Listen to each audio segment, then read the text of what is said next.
Hello students, welcome to my channel GNT academy. इस video में हम लोग डिस्कस करते हैं what is ambiguous grammar. Ambiguous grammar क्या होता है और उसके बाद में हम लोग ये एग्जांपल भी डिस्कस करेंगे। तो क्या होता है, जब हमें कोई स्ट्रिंग गिवन ग्रामर के लिए कोई स्ट्रिंग डिराइव करनी होती है तो हम लोग क्या करते हैं, स्ट्रिंग डिराइव करने के लिए एक तो लेफ्ट मोस्ट डेरिवेशन का यूज करते हैं, left most derivation,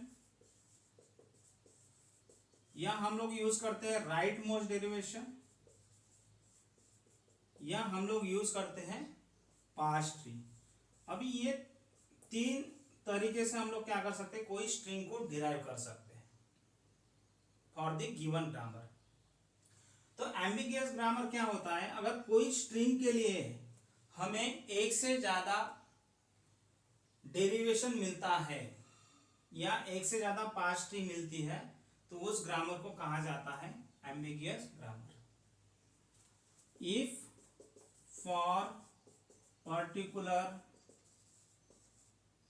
string we have multiple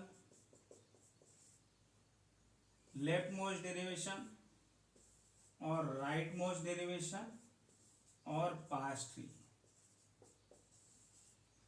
then the grammar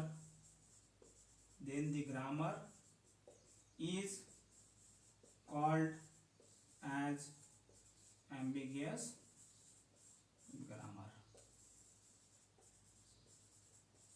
ठीक है, अगर कोई स्ट्रिंग है, कोई भी स्ट्रिंग, ऐसा जरूरी नहीं कि एक ही स्ट्रिंग, कोई स्ट्रिंग ऐसी हो सकती है जिसके लिए हमें एक ही पार्स ट्री मिल रही है, बट कोई स्ट्रिंग ऐसी हो सकती है जिसमें दो या दो से ज्यादा पार्स ट्री क्या हो रही है, डिराइव हो रही है। तो पर्टिकुलर ग्रामर में अगर एक भी स्ट्रिंग ऐसी है जिसके लिए एक से ज्यादा पार्स ट्री बनती है तो उस ग्रामर को हम लोग कहेंगे एम्बिगियस ग्रामर।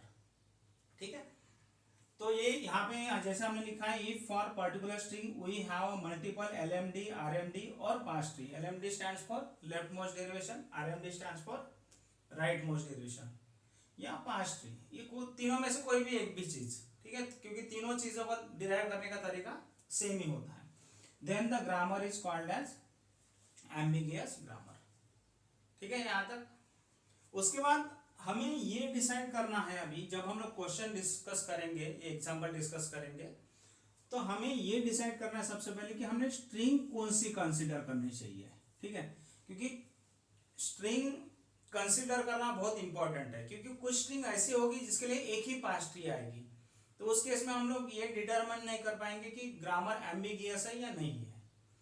तो हमें ऐसी स्ट्रिंग डिसाइड करना है जो ये प्रूव कर सके कि गिवन ग्रामर क्या है, एम्बिगियस ग्रामर है। उसके लिए आपको ट्राई करने पड़ेगा दो चार अलग अलग प्रकार से स्ट्रिंग को, और सोचना पड़ेगा कि कौन सी ऐसी स्ट्रिंग हो सकती है जिसके कारण हम लोग ये प्रूव कर पाएंगे कि ग्रामर जो है एम्बिगियस ग्रामर है। फाइन, फॉर एग्जाम्पल हम लोग यहाँ पे एक स्ट्रिंग लेते हैं आई ए ई ए। ये स्ट्रिंग हमें हेल्प करेंगी ये प्रूव करने में गिवन ग्रामर क्या है, एम्बिगियस ग्रामर है। तो अभी हमारे पास में ये वाला स्ट्रिंग है, इसके लिए हम लोग लेफ्ट मोस्ट डेरिवेशन डिराइव कर सकते हैं, राइट मोस्ट डेरिवेशन डिराइव कर सकते हैं, या पार्स ट्री भी डिराइव कर सकते हैं। कोई भी तीनों में से एक चीज अगर आप डिराइव करते हो और एक से ज्यादा डेरिवेशन बनता है तो ग्रामर क्या हो जाएगा, एम्बिगियस हो जाएगा। तो हम लोग इसके लिए क्या करते हैं, पार्स ट्री डिजाइन करते हैं। तो जब हम लोग पार्स ट्री डिजाइन करेंगे तो रूट नोड पे जो है आपको स्टार्ट सिंबल लेना है, और आप ये दो में से कोई भी एक प्रोडक्शन ले सकते हो अभी, क्योंकि दोनों प्रोडक्शन जो है वो आई से स्टार्ट हो रहे हैं और हमारा स्ट्रिंग भी क्या हो रहा है, आई से स्टार्ट हो रहा है। तो let's consider first production, that is I S E S. ठीक है, तो हमें फर्स्ट पोजीशन पे आई चाहिए, मिल गया, और दूसरे और तीसरे पोजीशन पे क्या चाहिए, हमें आई ए चाहिए। तो उस केस में हम लोग क्या कर सकते हैं, इस एस को दूसरे प्रोडक्शन से रिप्लेस कर सकते हैं, जैसे यहाँ पे हम लोग कर रहे हैं आई एस बराबर। अभी देखो पहले दो जो सिंबल से हमें आई आई मिल गए हैं, थर्ड सिंबल चाहिए हमें ए, तो एस को हम लोग ए से रिप्लेस कर सकते हैं by using this third production. उसके बाद में देखो फोर्थ सिंबल ई मिला है और लास्ट सिंबल हमें क्या चाहिए, ए चाहिए। तो फिर से हम लोग थर्ड प्रोडक्शन यूज करके इस ए को ए से रिप्लेस कर सकते हैं। तो लीफ नोड पे आप देखोगे जो आपकी डिजायर स्ट्रिंग थी वो डिराइव हो गई है, दैट इज आई आई ए ई ए, बराबर। अभी सेम स्ट्रिंग को हम लोग क्या कर सकते हैं, दूसरे तरीके से भी डिराइव कर सकते हैं, दैट इज एस। और अभी दूसरा प्रोडक्शन ले लो यहाँ पे आई और यहाँ पे आएगा एस। तो पहला तो सिंबल हमें मिल गया हमारे स्ट्रिंग का आई, दूसरा सिंबल भी हमें आई चाहिए, तो हम लोग ये वाला प्रोडक्शन ले सकते हैं अभी, that is I S E S. ठीक है, तो देखो दो सिंबल पहले मिल गया आई आई, यहाँ पे हमें चाहिए ए, तो एस को देखो हम लोग ए से रिप्लेस कर सकते हैं बिकॉज एस टेंस टू क्या है, ए है। उसके बाद में यहाँ पे ई भी मिल गया है और इस एस को ए से रिप्लेस करो। तो अभी आपके पास में दो पास ट्री है, पास ट्री वन, पास ट्री वन, और ये दूसरी है पास ट्री टू।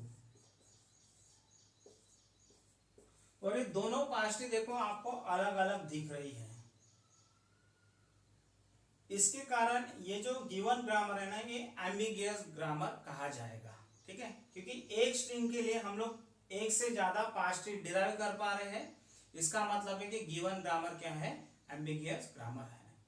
अभी नेक्स्ट हमको ये भी पूछा गया है इसमें, इफ एस अगर ऐसा है तो रिमूव दी एम्बिगिटी। अभी एम्बिगिटी रिमूव करना है हमें। एम्बिगिटी रिमूव करने के लिए ऐसा कोई फिक्स्ड एल्गोरिथम नहीं है, क्योंकि removal of ambiguity is a undecidable problem. ये जो प्रॉब्लम है ना, ये अनडिसाइडेबल है, मतलब इसका कोई फिक्स एल्गोरिथम नहीं है। एक एल्गोरिथम जो हम लोग इम्प्लीमेंट करके हर बार हर ग्रामर से क्या कर सकते हैं, एम्बिगिटी रिमूव कर सकते हैं, ऐसा कोई एल्गोरिथम है नहीं। इसलिए इस प्रॉब्लम को कहा जाता है अनडिसाइडेबल प्रॉब्लम। बट मैन्युअली हम लोग क्या कर सकते हैं, इस ग्रामर को एनालाइज करके ये डिसाइड कर सकते हैं कि एम्बिगिटी किस वजह से आ रही है, और उसके बाद में उस एम्बिगिटी को रिमूव करने की हम लोग कोशिश करेंगे। तो यहाँ पे देखिए ये जो ग्रामर है S tends to I S E S slash I S slash A, यहाँ पे एम्बिगिटी इस वजह से आ रही है क्योंकि यहाँ पे कॉमन प्रीफिक्सेस है। अभी यहाँ पे देखो, यहाँ पे भी आई एस है और यहाँ पे भी आई एस है, बराबर है। तो ये दोनों जगह पे क्या है, कॉमन प्रीफिक्सेस है, और एक कॉमन प्रीफिक्सेस होने की वजह से क्या हो रही है, यहाँ पे एम्बिगिटी आ रही है, क्योंकि हम लोग कंफ्यूज हो रहे हैं कि हमने कौन सा प्रोडक्शन सिलेक्ट करना है। क्योंकि जब हमारी स्ट्रिंग आई के साथ शुरू होगी तो हमें हर बार ये कंफ्यूजन रहेगा कि हमने ये वाला प्रोडक्शन सिलेक्ट करना चाहिए या ये प्रोडक्शन सिलेक्ट करना चाहिए। उसके वजह से यहाँ पे एम्बिगिटी क्रिएट हो रही है।